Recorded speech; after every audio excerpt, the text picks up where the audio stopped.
Hey guys, welcome back to Minecraft Programming with Python.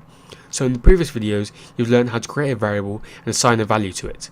But in the following videos, you'll learn how to use maths in Python. So for example, it can help you create complex structures and place blocks anywhere you want. And it allows you to give superpowers to yourself, such as super jump or super speed. So let's go and learn a few things before we actually start programming. Expressions and statements. Python's version of expressions and statements are short phrases and sentences. Values, variables, and operators can form small pieces of code called expressions. Expressions can be formed into statements. Statements are lines of code that do something in a program. Using the text editor, it will run a long and full program, but a shell will output the result of 2 plus 2. So as you can see here, 2 plus 2 equals 4, which is in blue. When you're using text editor, Python won't do anything because it hasn't been assigned to a variable like this. So the variable here is creepers equals 2 plus 2, and 2 plus 2 is a calculation.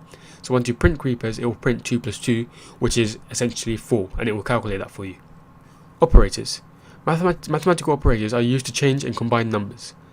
Python uses the basic operators addition, subtraction, multiplication, division, including advanced operators like exponentials, and more. The addition sign is similar to that when you write it. For example, flowers equals 2 plus 2.